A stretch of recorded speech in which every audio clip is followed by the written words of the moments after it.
So the purpose of this is to do a direct examination where I'm actually going to be seeking to set Bobby up as a fall guy,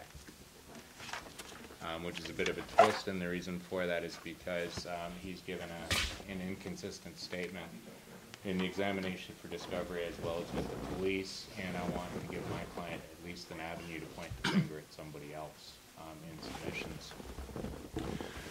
Now, Mr. how do I pronounce your name, sir? Bobby Del Grego. Del Grego. If I do mess that up, I do apologize. I have a unilingual tongue. Obviously, you're not Italian. No, I'm not, sir. Now, I understand that you went to school with the defendant? Who's the defendant? The defendant is Tony? Yeah, I went to school with Tony. And he essentially graduated from the same year with you, but he was actually ahead of you for a couple of years. He's a couple years older than me, but we graduated together. You guys chummed around while you were in school? Yeah, like we weren't best buddies, but we grew up in the same neighborhood. We knew who each other was. Yeah. And by the neighborhood, you mean the Elm Street neighborhood? Yes.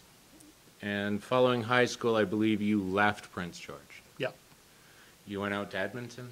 Yeah. In Edmonton, you located employment doing motor pool work, I believe? Yeah, that's right. And how long were you doing the motor pool job? I can't remember. A couple of years. During the time you were in Edmonton, you also developed some other habits? What can you tell the court about that? I don't have any other habits. What do you mean by habits?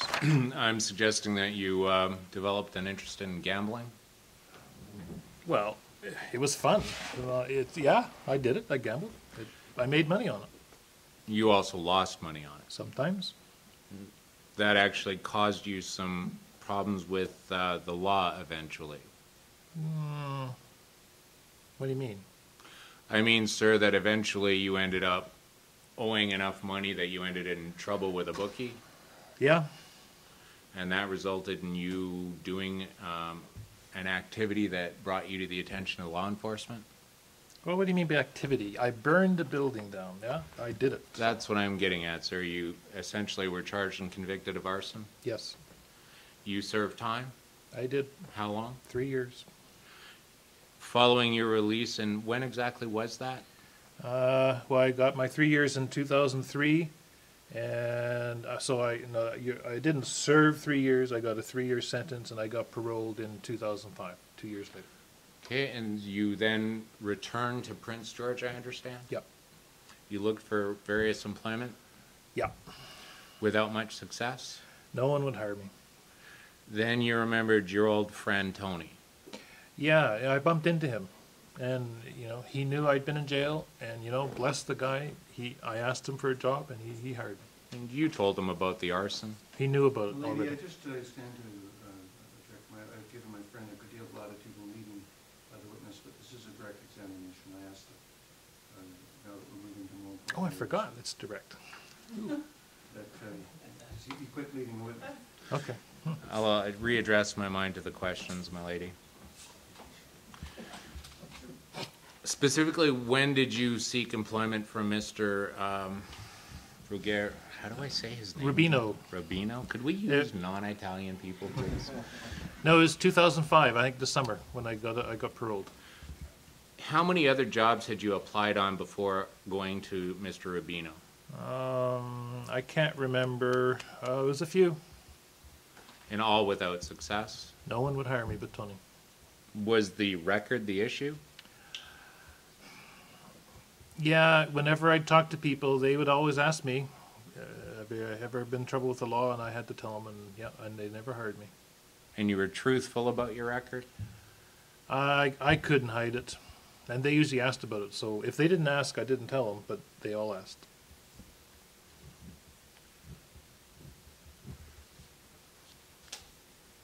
Since returning to Prince George, I understand that the gambling resumed?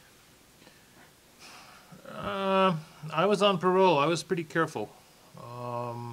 But yeah, I gambled. At some point following your employment with Mr. Rubino, you actually ended up in more trouble with the law because of gambling. Yep. And exactly... Sorry, Terry. We're just, in the interest of time, Shirley, we're going to have to cut you short there. Could I just do a couple more Yep. questions? You can. What exactly occurred and when? I burned a building down, and I was, No, we've passed that. Oh. I'm asking about the gambling problems in Prince George. I understand that you you mean were. before the fire at the Rubino's? I understand that at some point you were arrested by the RCMP in Prince George for gambling problems. After the fire. Yeah. Yeah, I'm really embarrassed, but it happened. There were a fair number of machines that were seized. Yeah, my old gambling buddies showed up, and I went in with them, and yeah, we were making quite a bit of money on those machines. In fact, there were several $1 million. Yep. That must have caused you quite a bit of financial concern.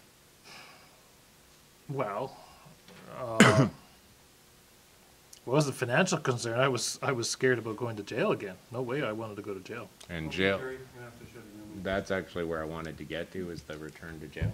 Yep. Okay, cross-examine.